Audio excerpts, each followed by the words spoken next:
Assalamualaikum warahmatullahi wabarakatuh. Jumpa lagi rekan-rekan dengan channel Dedi Nurfaki. Semoga rekan sekalian selalu dalam kesehatan dan sukses dalam semua usaha. Video kami kali ini akan membahas izin restoran dan rumah makan. Namun sebelum kita bahas satu persatu izin restoran dan rumah makan tersebut, untuk rekan sekalian yang masih belum subscribe channel ini, silahkan untuk subscribe sekarang juga agar sahabat tidak lagi ketinggalan pembahasan terbaru seputar usaha restoran dan kafe.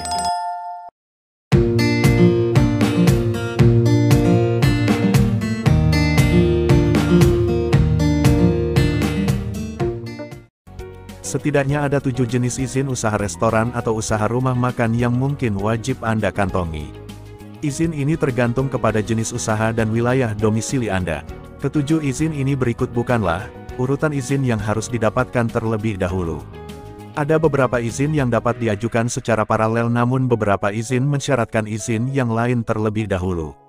Jadi Anda harus mencermati, izin-izin mana yang harus diajukan terlebih dahulu. Berikut adalah 7 jenis izin usaha restoran yang sebaiknya Anda kantongi. 1. Izin Tanda Daftar Usaha Pariwisata atau TDUP. Dalam mendirikan usaha restoran yang diperlukan ialah izin Tanda Daftar Usaha Pariwisata atau TDUP. Ketentuan mengenai perizinan usaha restoran ini sendiri diatur oleh Peraturan Menteri Pariwisata Nomor 18 Tahun 2016 tentang pendaftaran usaha pariwisata. TDUP untuk usaha restoran sendiri dikeluarkan oleh Kantor Pelayan Terpadu Satu Pintu atau PTSP di kecamatan sesuai dengan domisili usaha restoran yang akan dijalankan. Dengan dikeluarkannya Peraturan Pemerintah Nomor 24 Tahun 2018 tentang Pelayanan Perizinan Berusaha Terintegrasi Secara Elektronik atau PP tentang OSS. Peraturan ini berlaku sejak Agustus tahun 2018 lalu. Setelah PP tentang OSS berlaku sudah ada beberapa peraturan pelaksana di sejumlah sektor usaha. Peraturan turunan ini memperjelas proses pengajuan dan izin usaha yang diperlukan untuk melakukan kegiatan usaha di sektor tersebut. Contohnya, untuk kegiatan usaha yang berhubungan dengan sektor pariwisata, acuan pengajuan izin usahanya adalah Peraturan Menteri Pariwisata Nomor 10 Tahun 2018 tentang Pelayanan Perizinan Berusaha Terintegrasi Secara Elektronik Sektor Pariwisata. 2. Izin pendirian badan usaha. Izin pertama yang perlu Anda urus adalah izin pendirian badan usaha yang menjadi payung usaha kuliner Anda. Bentuk badan usahanya bisa perseroan terbatas atau PT, Komanditer Venotsap atau CV.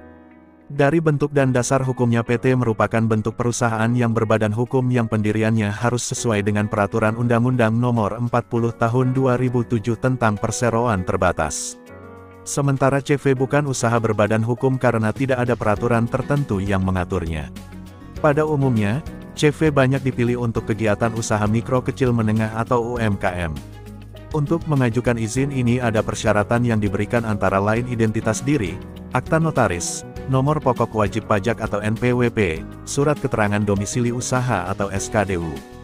Surat keterangan domisili usaha atau SKDU adalah izin usaha yang dikeluarkan oleh kantor kelurahan di mana tempat usaha Anda berada. Dokumen ini dibuat untuk mengurus berbagai dokumen terkait pendirian sebuah badan usaha, seperti SIUP, TDP, NPWP dan lainnya. Nomor pokok wajib pajak NPWP merupakan nomor yang diberikan kepada wajib pajak sebagai sarana administrasi perpajakan yang dipergunakan sebagai tanda pengenal diri atau identitas wajib pajak dalam melaksanakan hak dan kewajiban perpajakannya. 3. Surat Izin Usaha Perdagangan atau SIUP. Bila kita ingin melakukan kegiatan usaha perdagangan, izin usaha satu ini perlu kita kantongi, di mana bertujuan untuk mendaftarkan kegiatan usaha dan mendapatkan izin menjalankan bisnis perdagangannya. SIUP ini harus dipenuhi oleh setiap usaha yang bergerak di sektor tersebut, baik dalam skala besar ataupun kecil. Untuk mengurusnya, Anda bisa datang langsung ke kantor Dinas Perdagangan atau kantor pelayanan perizinan setempat. Sebelum kita lanjut pembahasan izin restoran dan rumah makan selanjutnya, kami minta rekan sekalian untuk memberikan jempolnya pada video ini. Subscribe dan bunyikan tanda lonceng agar kamu tidak ketinggalan video-video kami selanjutnya. 4. Izin HO atau izin gangguan. Peluang bisnis kuliner memang menjanjikan makanya banyak pengusaha coba peruntungan membuka tempat makan, seperti restoran, kedai atau kafe. Namun untuk mendirikannya Anda perlu mengurus izin hinder ordonansi atau HO. Izin ini diberikan ke personal atau badan usaha yang menjalankan tempat usaha atau kegiatan yang berpotensi menimbulkan bahaya, kerugian dan gangguan masyarakat serta kelestarian lingkungan hidup. Untuk mengurusnya Anda bisa datangi kelurahan setempat. Dasar hukum izin ini adalah Undang-Undang Republik Indonesia Nomor 28 Tahun 2009 tentang Pajak Daerah dan Retribusi Daerah. Selain itu, masih ada peraturan daerah kabupaten kota yang mengatur secara rinci tentang retribusi izin gangguan. Bahkan pada kabupaten tertentu ada yang menerapkan rumus untuk menentukan besar biaya retribusi ini. Misalnya, pemerintah daerah Kabupaten Bogor mengeluarkan Perda Nomor 10 Tahun 2012, yang secara rinci mengatur besar retribusi untuk izin ini. 5. Izin Produk Industri Rumah Tangga atau PIRT. Bila ingin membuat produk makanan home industry Anda perlu memiliki izin PIRT yaitu Produk Industri Rumah Tangga dari Dinas Kesehatan setempat. Ini merupakan izin yang diperlukan bagi Anda yang menyajikan produk makanan dan minuman yang bisa tahan lama di atas 7 hari. 6. Izin BPOM.